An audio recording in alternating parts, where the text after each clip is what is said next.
Hello again and welcome to another episode of the Franchise Everything podcast, where we talk about everything and anything franchising, and we're coming live streamed, live audience at the Melbourne Franchising and Business Opportunities Expo, and we're joined by esteemed franchise psychologist Greg Nathan. Greg, hello. Hi. Lovely to be here. Thank you again, mate. We're going to talk this time. We just did one on profitable partnerships, your 250,000 plus selling book on franchising. Amazing. And this one we're going to do on something that came out of profitable partnerships. This is another book, a follow-up book called The Franchise E Factor. Tell me what the Franchise E Factor in our audience, what it is and what it's about. All right. It's basically about an experience that we all have in life. If you are in an interdependent relationship, interdependent means that you are stuck with the other person or the other party, either because of a deep emotional commitment you've made or a legal contract perhaps you've got with that party. So think marriage, think parenting, think landlord, lessee relationship, and of course the franchise relationship. You sign an agreement together and you're stuck. So even if you are frustrated with your franchise, or if you're a franchisee, you can't just walk away from the business. And if you're a franchisor and you've brought in a franchisee into your network, you're now with that person for the next probably 7 years is what our research shows. Which is probably about how long most marriages last as well, unfortunately.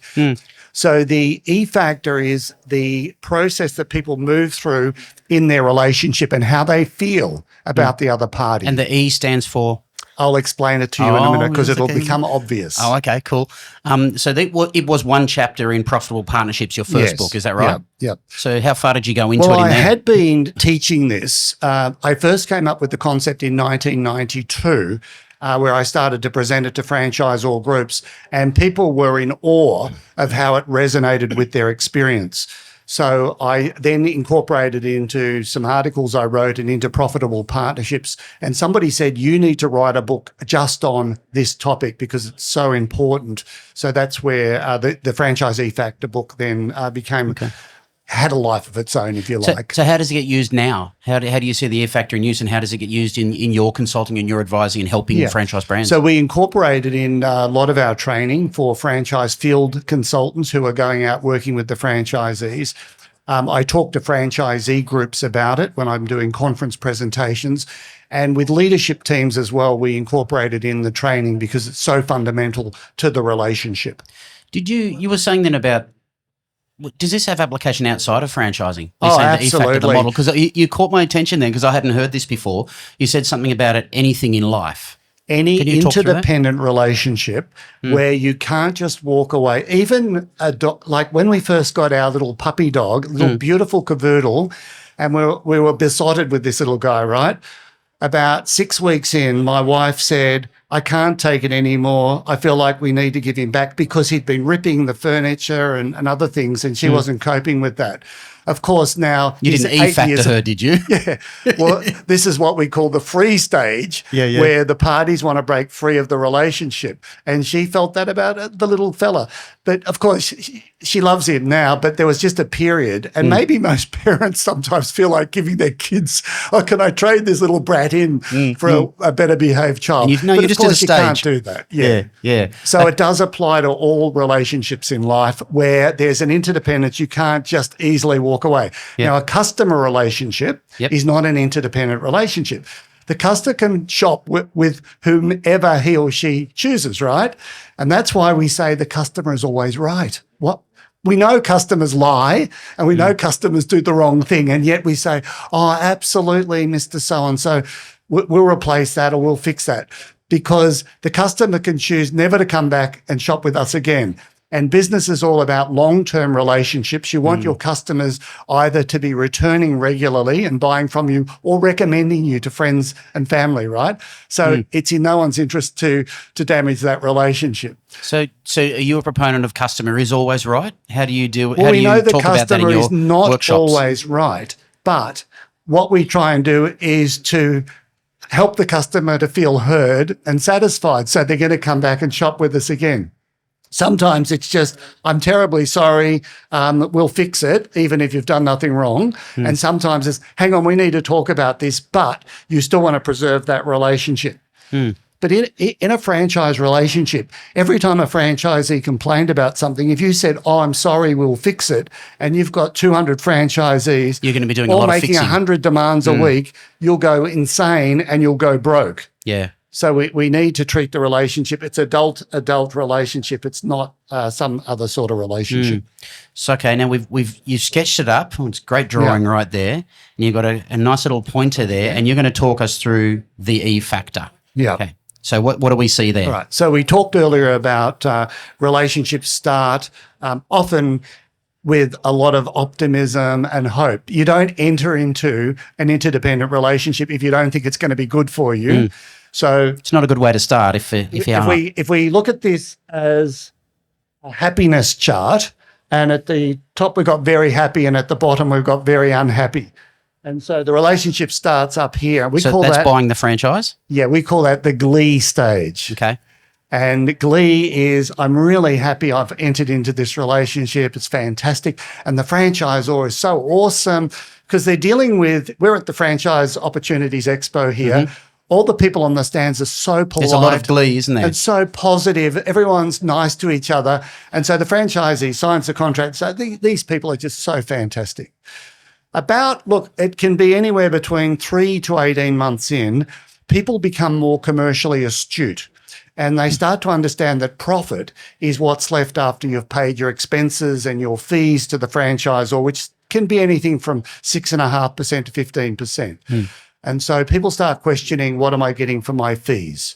And so the relationship starts to come down, and we call this stage here the fee stage. And that's where the franchisor may be challenged a little bit about what value am I getting for the fees. So what sort of behaviours do you see at the fee stage? Oh, people start to become a little bit skeptical. They may become a little bit more challenging.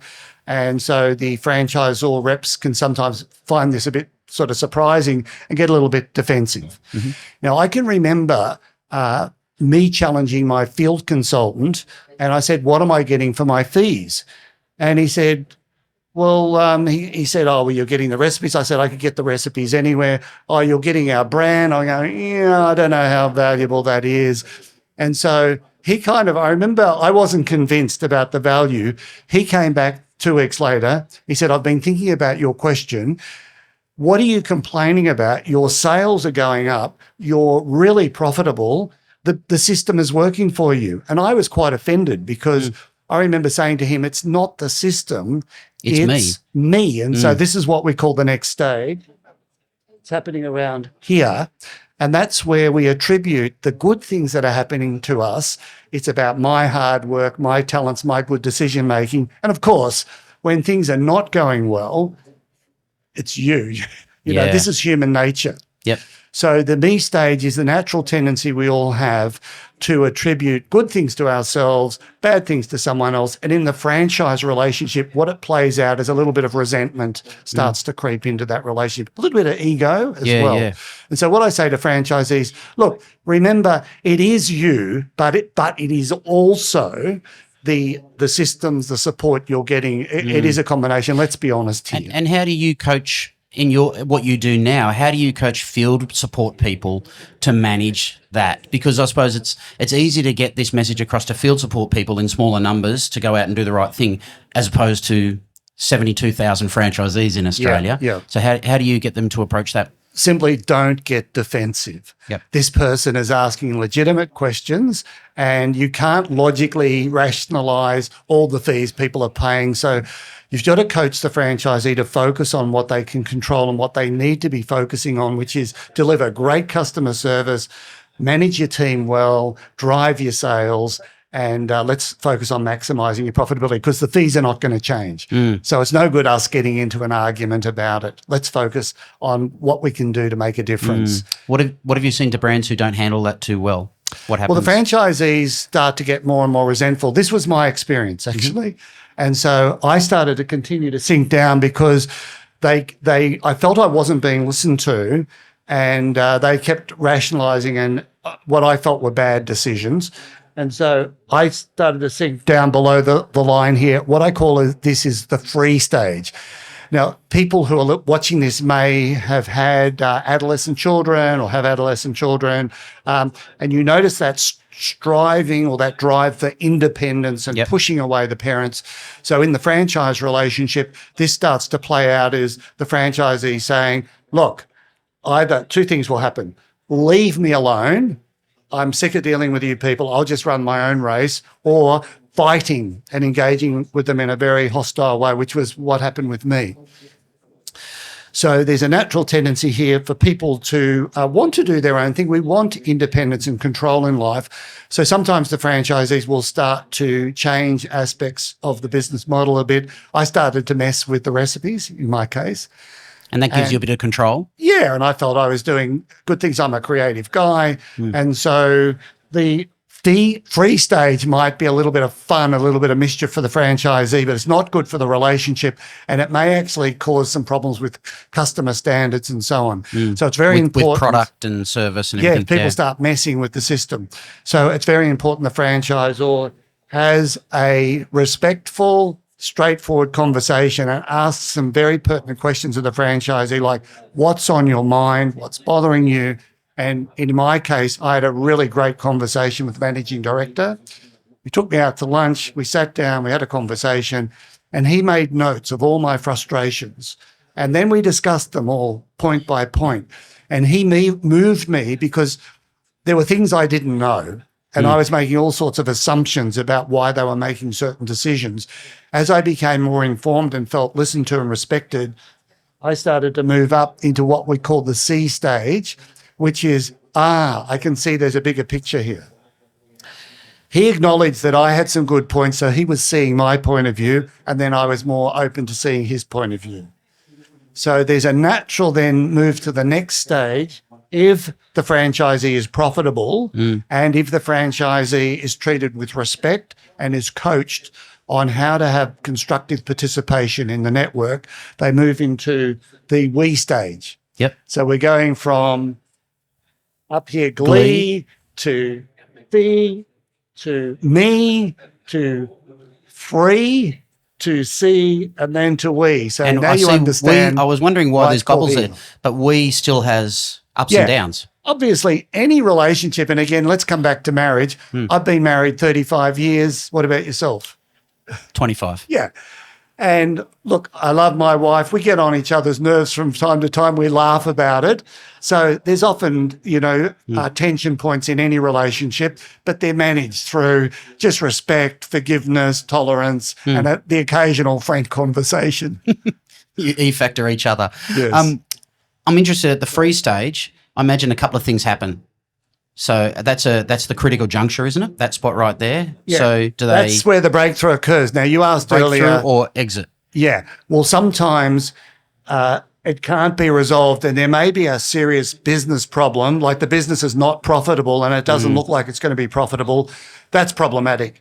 And so then a decision has to be made. Do we close it? Do we move? Is it the franchisee's inability to run the business, or is there a flaw in the site? Or is the model not working properly in this particular region? So a whole bunch of other diagnostics come into that. And if it can't be resolved, obviously the relationship will be dissolved, hopefully respectfully, where the franchisee can leave with their dignity intact.